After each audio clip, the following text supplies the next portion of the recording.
Jurídico News. O nosso foco é focar você nas leis. Boa noite. Hoje, 23 de maio de 2012, estamos aqui pela Just TV com mais um Jurídico News. O tema do Jurídico News dessa noite é confiabilidade da urna eletrônica. Com vocês, o nosso radar jurídico.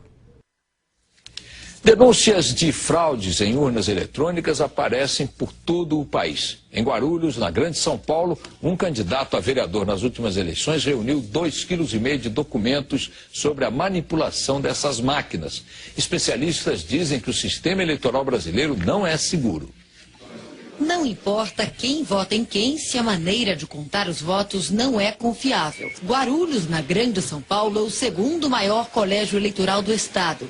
Aqui as pessoas também desconfiam das urnas eletrônicas. Quando coloquei o meu candidato, apareceu outro. Candidato a vereador na última eleição, Antônio pediu a anulação do resultado. Várias cidades do Brasil, onde os candidatos estão reclamando, eles estão sendo taxados de candidatos derrotados. Derrotado é o eleitor, que pensa que elegeu um candidato, quando na verdade ele está elegendo outro. Derrotado está a democracia. O contador decidiu mergulhar em documentos do próprio Tribunal Eleitoral e cruzar informações em 2004, quando ele também disputou as eleições municipais. Em 1 ano e 6 meses, reuniu 2,5 kg de denúncias. O equipamento é programado por cartões de memória chamados flashcards. Cada um abastece 100 máquinas, uma de cada vez. No caso de Guarulhos, no mesmo horário, foram programadas 3 urnas ao mesmo tempo, o que caracteriza a clonagem. Outro fato que chamou a atenção: 79.927 pessoas não votaram na cidade naquela eleição. 79.927 somaram brancos e nulos. 79.927 foi o número de eleitores que justificaram o voto em Guarulhos. A gente poderia concluir que essa probabilidade é impossível, ela é infinita, e o mais seguro nesse caso é que alguma coisa de errado aconteceu na definição desses 3 números iguais. A Justiça considerou as provas insuficientes. Especialista em direito eleitoral, esse advogado foi entrevistado por nossa equipe de reportagem sobre o caso 4 anos atrás. Não acreditava na possibilidade de fraude. Me desculpe da colocação que eu fiz há 4 anos atrás, porque hoje a minha impressão é muito diferente. Nesta última eleição eu acompanhei muitas situações, muitos casos que me fizeram desconfiar fortemente de fraudes praticadas no procedimento relativo à justiça eleitoral e fraudes praticadas dentro da máquina eletrônica, alterando a votação recebida. O Jornal da Band mostrou a revolta dos moradores de Caxias, interior do Maranhão. Eles programam ela aí do jeito que eles querem. Em todo o país existem suspeitas. Se em todas as cidades praticamente eleitores reclamaram que não estava aparecendo a foto certa, alguma verificação deveria ter sido feita, alguma análise, testes, e isso a Justiça Eleitoral não tolera e não aceita. Em Itajaí, Santa Catarina, outro relatório levanta indícios de fraude. Em Nova Esperança, no Paraná, técnicos também registraram as suspeitas. E em Bragança Paulista, no interior de São Paulo, a desconfiança virou documento. 32 cidades do sul de Minas organizam um movimento que pede a transparência do voto eletrônico. O voto deveria ser impresso, é a opinião de boa parte dos especialistas. 2 contagens seriam possíveis, a do computador e a do papel. Hoje no Brasil, não há como saber o resultado da apuração de cada urna. Se você for pedir uma recontagem numa urna eletrônica, qualquer urna que for, ela vai te dar só a totalização. Outra crítica é o acúmulo de poderes do sistema eleitoral brasileiro, que compra, programa e distribui as urnas eletrônicas, verifica todas as etapas do processo, é responsável por definir as regras da fiscalização e também por se fiscalizar. Não pode ser a fiscalização regulamentada pelo fiscalizado. É eles que nos dizem, eu sou fiscal de partido, eles que nos dizem o que eu posso fiscalizar. Eu não posso, eu falo, eu quero ver isso, eles dizem, não, isso não pode, isso não está na lei. Eles que escrevem a lei. Estou me lembrando do tempo da monarquia, onde se concentrava no monarca o poder judiciário, o legislativo e o executivo. E em relação a essa questão, eu sempre me perguntei como eleitor, por que um paizinho de terceiro mundo como o nosso tem uma suposta tecnologia tão fabulosa na parte eleitoral e os países de primeiro mundo, os países europeus e até os Estados Unidos têm tanta dificuldade para encontrar o resultado, levam dias, às vezes semanas, até meses para encontrar o resultado de uma apuração eleitoral. Por que não usam o nosso sistema? Para falar a esse respeito, nós convidamos aqui, temos o prazer de receber em nossos estúdios, o engenheiro Amilcar Brunazzo Filho, que é moderador, inclusive, do Fórum Voto Seguro. Boa noite, engenheiro Amilcar, é um prazer tê-lo aqui. Muito obrigado por aceitar o nosso convite. Eu gostaria que, se você pudesse explicar para os nossos internautas, o que acontece com o nosso processo eleitoral, que é tido como assim uma tecnologia fantástica de primeiro mundo, que no mesmo dia ou no dia seguinte a gente já tem o resultado de uma eleição nacional, e os países de primeiro mundo, os países europeus, os Estados Unidos, não usam o nosso processo eleitoral. Por quê, hein? Boa noite, internautas da Just TV. O que acontece é que tem muita propaganda sobre o sistema brasileiro para os brasileiros, dizendo que nós somos os países mais avançados em questão de voto eletrônico, que o sistema é muito confiável, mas tudo isso é propaganda interna só. Fora do Brasil, o que está acontecendo é tudo muito diferente. Urnas eletrônicas são usadas em vários países. Aqui na América Latina tem Argentina, México, Venezuela e Peru usando o voto eletrônico. Só que são sistemas mais avançados que os sistemas brasileiros. O modelo da urna eletrônica brasileira, de primeira geração, é só usado no Brasil e na Índia. Tá? Nos outros países se usam modelos mais avançados, de segunda geração, e nos países, na Alemanha, por exemplo, esse modelo de primeira geração brasileira foi proibido, foi declarado inconstitucional, também foi proibido na Holanda. Não é porque eles não sabem usar, já se usaram urnas. A Holanda começou a usar urna eletrônica de primeira geração antes do Brasil, em 92. 4 anos antes do Brasil, a Holanda já usava. Só que lá foi declarado proibido esse modelo de urna. Eles passam para essa urna de segunda geração que tem o voto impresso, que permite a auditoria do resultado, e não só a auditoria do software, como acontece no caso do brasileiro. Eu vou até colocar aqui uma pergunta que eu já estou recebendo do internauta, que é bem adequada. O José Luiz de Corumbá, de Mato Grosso do Sul, ele pergunta: por que a urna eletrônica não dá para o eleitor um comprovante igual ao extrato bancário? Olha, deve-se imprimir o voto para ser mostrado para o eleitor e para que seja depositado numa urna comum. Não se pode imprimir o voto para entregar para o eleitor e levar para fora da sessão eleitoral. Isso não pode. Aí você violaria o sigilo do voto, o eleitor teria como comprovar em quem votou, passaria a ser vítima de acharque ou de coação. Então, deve-se imprimir o voto, é o que acontece no resto do mundo, fora o Brasil e a Índia, só que esse voto não pode ser levado para fora, né? Não é um recibo para o eleitor levar para fora, é para ele conferir na sessão, no local de votação, ele confere se o registro do voto dele é aquele, coloca numa urna comum ou automaticamente, como no México, lá o eleitor nem pega o voto na mão. No México o voto cai direto, ele vê o voto impresso, quando ele confirma, corta e cai numa sacola. Então, aí depois é usado esse voto impresso para fazer a auditoria do resultado. O Tribunal Superior Eleitoral tem permitido que seja indagada alguma divergência no processo eleitoral nessas eleições, desde quando foi utilizada a urna eletrônica? O modelo que a Justiça Eleitoral brasileira optou, esse modelo de primeira geração, não permite se conferir o resultado. O eleitor vai votar na máquina, vê o voto na tela, confirma. Depois que ele confirma, é gravado. O eleitor não vê o que foi gravado. Aí, quando acaba a eleição, às 5 horas da tarde, esses votos que estão gravados lá, se chama registro oficial do voto, são somados e dá um resultado que chama boletim de urna. O fiscal do partido não pode ver se a soma dos registros digitais é igual ao boletim de urna. E isso é o resultado das urnas, que ninguém pode conferir. Nem o eleitor, se foi gravado direito o seu voto, nem o fiscal, se foi somado direito os votos. E o TSE simplesmente não admite, quer dizer, ele não permite, não há como fazer recontagem. E ele não aceita nenhuma proposta nesse sentido, ele sempre resiste.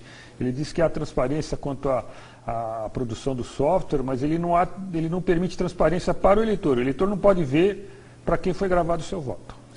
Tem um acórdão do Tribunal Superior Eleitoral, salvo engano, sobre um candidato que pediu a recontagem de votos e foi arbitrada uma perícia. Você tem conhecimento disso? Sim, é o caso que para mim é o caso mais emblemático do problema que é o processo eleitoral brasileiro totalmente dependente do software, ou seja, que não permite recontagem.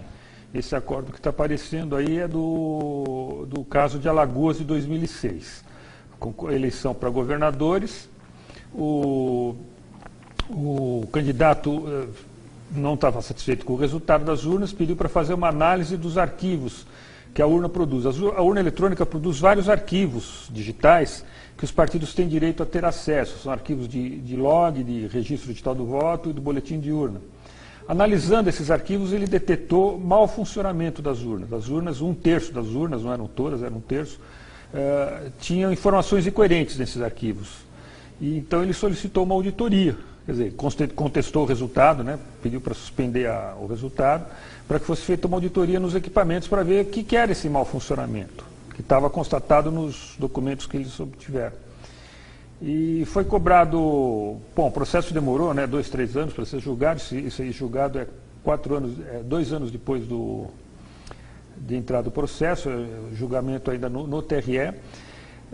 Eles cobraram 2 milhões para o candidato para que pagasse os peritos que iam fazer a auditoria, e o candidato disse que não queria pagar esses 2 milhões, não é qualquer candidato que tem 2 milhões depois da eleição para gastar, né? E pediu para que a própria Justiça Eleitoral bancasse, já que seria de interesse dela demonstrar a lisura do processo. A Justiça Eleitoral não aceitou pagar a auditoria e condenou o candidato por litigância de má-fé, por ele ter pedido uma perícia e não ter pago por ela. E depois isso foi para o Tribunal Superior Eleitoral, a sentença foi mantida, o candidato foi condenado por litigância de má-fé, apesar de ter apresentado as provas de mau funcionamento da urna, provas materiais mesmo. Nós temos um vídeo também, a produção levantou, é o radar jurídico número, aliás, em relação ao questionamento sobre a confiabilidade da urna eletrônica, e o Tribunal Superior Eleitoral parece que condenou quem foi questionar sobre a confiabilidade das urnas eletrônicas. Veja bem, o próprio advogado, hein? Por gentileza, produção. Ricardo Lewandowski. Presidente, eu vou pedir vênia divergência e manter a sanção de litigância de má-fé.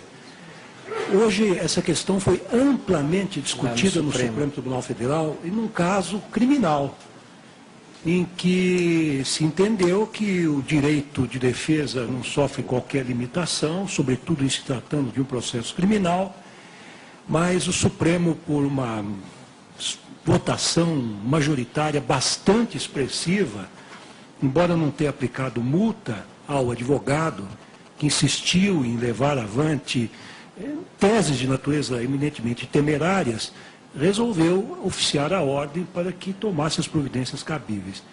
Neste caso, embora talvez não esteja claramente caracterizada a litigância de má-fé, no mínimo, me parece que a lite tem a natureza temerária. E nós precisamos começar a disciplinar, de certa maneira,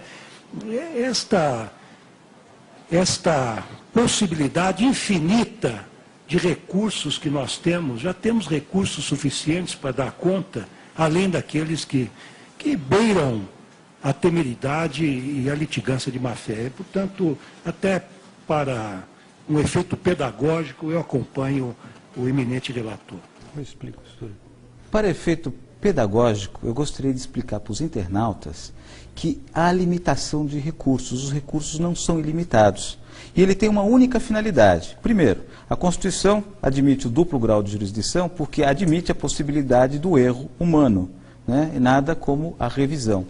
E óbvio que os recursos que existem durante o processo, né, servem para impedir que determinadas autoridades cometam abusos, arbitrariedades. Sem esses recursos, o que sobra para o coitado do jurisdicionado? Arbitrariedade que não tem remédio jurídico contra ela. Desculpa a interrupção, mas é que eu não me contive com o absurdo do que eu ouvi do ministro do Supremo Tribunal Federal.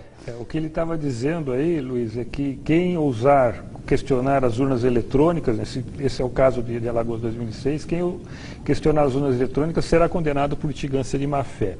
Isso é uma ameaça, né? É uma ameaça. Uma ameaça. E tem um detalhe ainda mais curioso, que logo em seguida, esse foi o penúltimo voto, último voto foi do presidente Aires Brito, né, que deu a sentença final, condenando por litigância de má-fé. E nesse instante levantou-se, ele encerrou o julgamento, nesse instante aparece o Aires Brito encerrando o julgamento, levanta-se um juiz que ia sair e assumiu o outro juiz, o ministro, no lugar do TSE, que era o advogado original da casa que foi condenado por litigância de má-fé, e era naquele momento o ministro do Tribunal Eleitoral. Aí o Aires Brito se deu conta que ele tinha acabado de condenar por litigância de má-fé o ministro do TSE, né, que antes era advogado daquela parte condenada, e falou, não, mas olha, não é bem assim, ele deu uma desculpa esfarrapada, que isso aqui, nunca, os advogados são pessoas excelentes, não sei o quê. Aproveitando, engenheiro Amilcar, tem o internauta James P. Silva, que ele manda a seguinte mensagem: se isto está ocorrendo, qual a razão do Ministério Público Federal não buscar esclarecimentos de tais fatos? Você saberia a razão disso? Ou será que tem algum processo eu no Ministério de saber Público? Isso daí. Eu esperava que o Ministério Público fosse independente nesse processo e pudesse nos ajudar, eu sou fiscal de partido, ajudar os partidos a fiscalizar o administrador eleitoral. Mas, infelizmente, não tem ocorrido, não. O Ministério Público tem direito a fiscalizar, a conhecer o software das urnas eletrônicas, a fazer auditoria nos sistemas, e não faz. 6 meses antes da eleição, por exemplo, agora, nesse momento, já estão abertos lá no TSE os códigos dos programas, os códigos-fontes, né, para os partidos, o Ministério Público e a OAB poder examinar. A OAB nunca mandou ninguém, o Ministério Público nunca mandou ninguém lá para examinar código nenhum, e no final, no último dia, ele vai lá e assina 15 mil arquivos com 17 milhões de linhas de código, sem ter olhado nada. Eu não sei por que o Ministério Público assume essa postura omissa em relação à fiscalização do processo eleitoral. Tem uma pergunta aqui de um outro internauta, que ele pergunta ao engenheiro Amilcar: o voto impresso, além de segurança da escolha do eleitor, não seria também uma segurança dos votos em caso de algum sinistro com o equipamento, depois ou durante a votação? E dá aqui os parabéns ao Amilcar. E Amilcar, eu queria aproveitar essa pergunta do internauta para que você falasse a respeito daquela urna moderna que tem um país aqui, mais outro país de terceiro mundo, que está desenvolvendo, e que você estava me falando antes do programa começar, que é uma cédula segura, um processo eletrônico seguro. Poderia aproveitar responder essa pergunta do internauta e explicar sobre essa quando cédula? eu ouvi a pergunta, eu pensei em apresentar ela como resposta.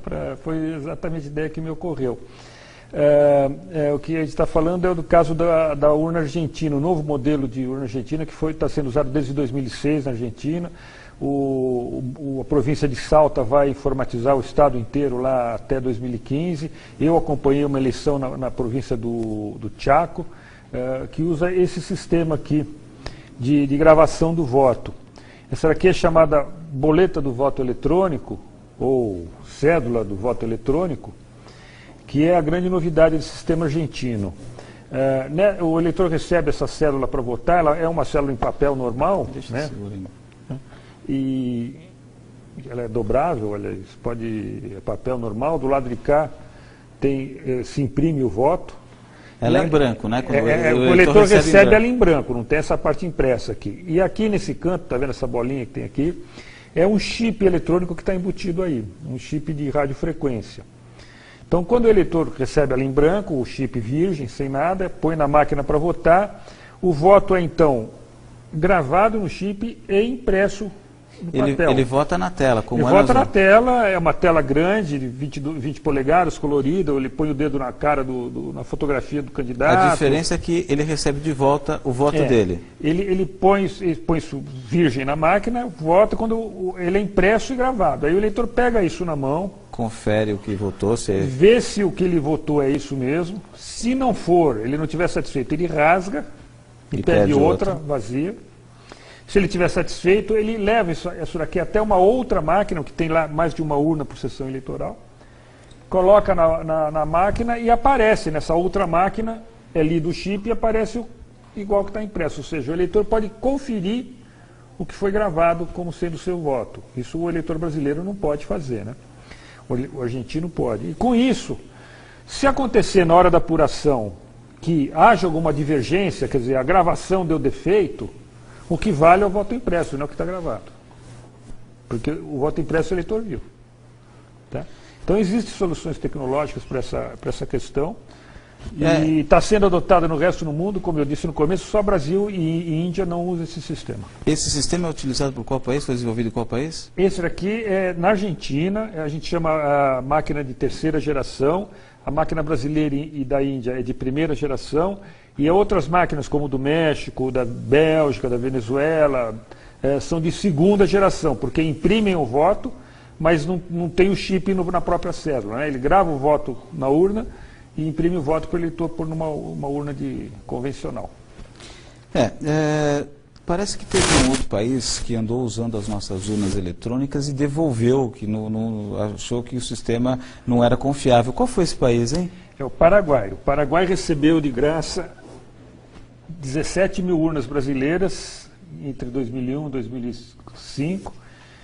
E a última vez que usou foi em 2006, em 2008 foi proibida por falta de confiança dos partidos. Aí, inclusive, eu tenho uma informação nova, recente sobre isso. Eu estive na semana passada no Congresso em Lima, no Peru, Congresso Internacional sobre Voto Eletrônico, tiveram representantes de todos os países, inclusive do Paraguai, para relatar a experiência dele. Ele deixou bem claro o seguinte, que o governo paraguaio recebeu dinheiro do governo americano para usar as urnas brasileiras, e não deu certo, eles acabaram sendo proibidas em 2008, e eles não estão conseguindo reimplantar o sistema eleitoral lá eletrônico por causa disso. E o curioso é o seguinte, na Venezuela houve urnas eletrônicas em 2004 e a oposição reagiu. Em 2006 a oposição não participou do processo eleitoral porque não confiava nas urnas eletrônicas. Mas como o sistema de lá é de segunda geração e imprime o voto, com o tempo, a oposição foi aceitando e hoje a oposição já usa as urnas eletrônicas venezuelanas nas eleições internas dos partidos. Então, por ter o voto impresso, eles puderam retomar, a oposição voltou e aceitou o sistema. No Paraguai não tem o voto impresso. Não há confiabilidade, onde não há transparência, onde não se permite, inclusive, sequer fazer uma auditoria em cima do processo que se diz eficiente e contra qualquer fraude. Eu gostaria de chamar um pequeno comercial e voltamos daqui a pouco para falar com uma outra pessoa que participou do processo eleitoral e foi testemunha, inclusive, de uma série de outros candidatos reclamando de fraudes nas urnas brasileiras. Até já. Voltamos a apresentar o programa Jurídico News. Voltamos no segundo bloco, estamos aqui com o engenheiro Amilcar, falando sobre a confiabilidade das urnas eletrônicas. E nós trouxemos aqui uma testemunha que vivenciou essa questão de fraude nas eleições, que não só dela própria, né, como ouviu de outros candidatos na época sobre problemas das urnas eletrônicas brasileiras. Ana Prudente, pode, por favor, passar para os nossos internautas um pouco da sua experiência? Boa noite a todos. Bom, eu fui candidata em 2006 e acabou assim, depois das eleições, muitos candidatos não estavam felizes, não encontravam seus votos, principalmente do interior de São Paulo. E eu acabei conhecendo muita gente, sabe, e nós nos juntamos e acabamos até, inclusive, chamando o Amilcar. E o Amilcar teve que chegar lá para dar explicação para a gente, olha, vocês não encontraram seus votos, mas é o seguinte, não tem como fazer, não tem solução, não tem onde procurar, não tem nada. Então, infelizmente, nós ficamos sem respostas também, né? Esse grupo tem uma comunidade na internet? Não, olha, em 2006 eu já tinha desconfianças. Depois de 2006, aí eu realmente cheguei à conclusão de que as fraudes acontecem, né? Se o próprio candidato não encontrar o seu voto na sua sessão, é difícil, né? Mas aconteceu em vários lugares. Então, eu acabei criando uma comunidade no Facebook. O nosso grupo se chama Quero Meu Voto Impresso. É só digitar lá e pedir a entrada, que será bem aceito. Vem com a gente, porque nós precisamos crescer e nós precisamos exigir os nossos direitos junto ao TSE. A gente está esperando vocês lá. Muito obrigada. Muito obrigado, Ana Prudente. Nós estamos aqui recebendo uma série de e-mails e estamos chegando ao final do programa. Uma delas eu gostaria aqui até de citar, é a Ângela Bareia. Ela faz a seguinte pergunta: podemos empreender uma ação popular nos moldes da ficha limpa, exigindo do Superior Tribunal Eleitoral os votos impressos para a conferência das urnas? Só a população poderá cobrar a mudança nas leis? Correto? Eu vou responder essa pergunta, Ana Bareia. Não só esse movimento popular, mas a ação popular propriamente dito. Consulte um advogado numa das ONGs onde você tem próximas aí, para se fazer uma ação popular contra esse tipo de atitude do Tribunal Superior Eleitoral, que fere a moralidade pública, e isso é legitimidade para se ingressar com uma ação popular. Basta você ter seu título de eleitor e ter condições de votar. Se está em dia com o Tribunal Eleitoral, você tem legitimidade para propor essa ação popular por falta da moralidade pública. Mas eu gostaria de passar agora aqui ao Amilcar as suas considerações finais a respeito dessas questões da confiabilidade das urnas eletrônicas, e depois voltarei para dar mais algumas dicas para os internautas. Bom, o que eu gostaria de dizer é o seguinte: como logo apareceu no começo do programa, há esse problema do acúmulo de poderes na justiça eleitoral brasileira. Desse acúmulo de poderes, onde há acúmulo de poderes, é inevitável, há autoritarismo, há abuso de poder. Essa pergunta, por exemplo, sobre se é necessário um movimento para conseguir aprovar uma lei do voto impresso, acho que seria só assim, porque as leis que nós conseguimos aprovar ou tentamos aprovar no Congresso via normal, sem a pressão popular, ou a Justiça Eleitoral derruba. Ela vai lá, atualmente existe uma DIN derrubando a lei. A lei foi aprovada, os juízes do TSE suspenderam a lei no Supremo. Então, a luta popular tem que ser nesse sentido mesmo, talvez se juntando no grupo da Ana e participando disso tudo. Boa noite a todos. Amilcar, eu gostaria de agradecer pela sua gentil presença aqui nos nossos estúdios, também agradecer a Ana Prudente, né? Gostaria de me desculpar com os internautas cujas perguntas não puderam ser colocadas aqui no ar e pedir para que se dirijam a esse grupo da Ana Prudente e do Amilcar na comunidade da internet. E gostaria de deixar vocês com alguns vídeos para vocês consultarem no YouTube, por exemplo. Se vocês fizerem uma pesquisa sobre urna eletrônica, estudo da Princeton University, vocês vão encontrar um estudo que foi feito com uma urna eletrônica que é com o mesmo princípio da brasileira, não é isso? É fabricado pelo mesmo fabricante e tem a mesma estrutura lógica, ou seja, o ataque que fizeram lá em Princeton serve também nas urnas brasileiras, dá o mesmo efeito, que é o mesmo fabricante, a mesma defesa do sistema. Os internautas vão ficar assustados com as conclusões desse estudo, e está legendado, não é difícil de acompanhar, é fácil de encontrar ele no YouTube. E eu gostaria de deixar vocês aqui com mais um vídeo de um deputado, o deputado do PDT, o Fernando Quirella, que falou da tribuna da Câmara dos Deputados a respeito das fraudes nas urnas eletrônicas. E até a próxima quarta-feira com mais um Jurídico News. Boa noite a todos os internautas. Obrigado. Da palavra, o ilustre deputado Fernando Chiarelli, PDT São Paulo.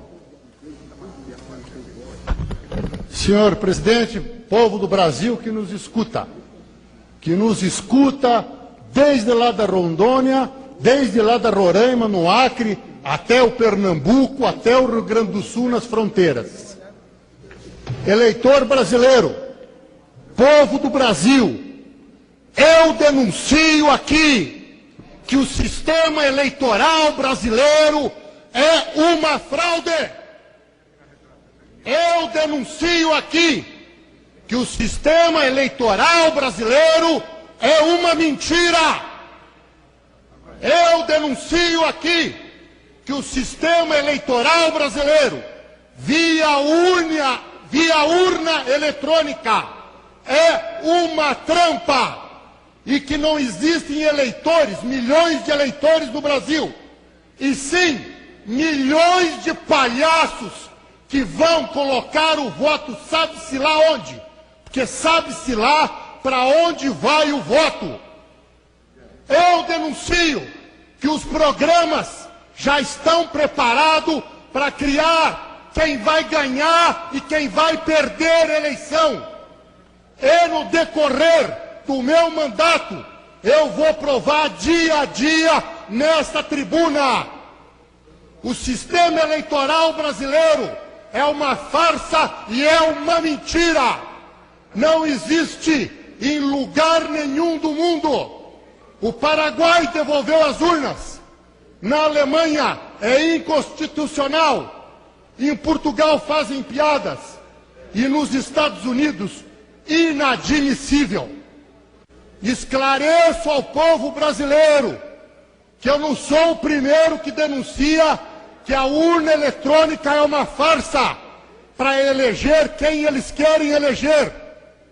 O João Herman falou, morreu.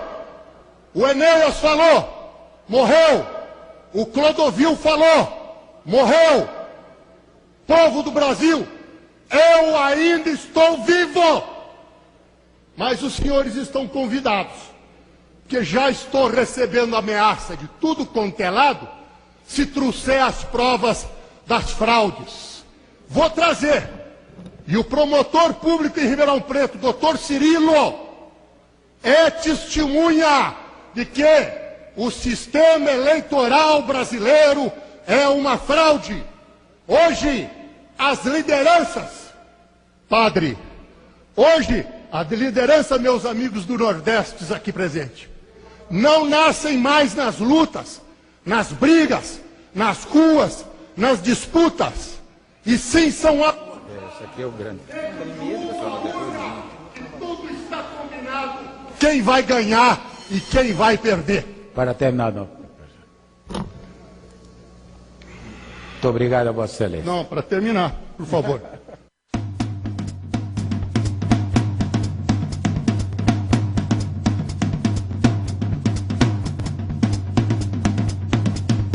Jurídico News. O nosso foco é focar você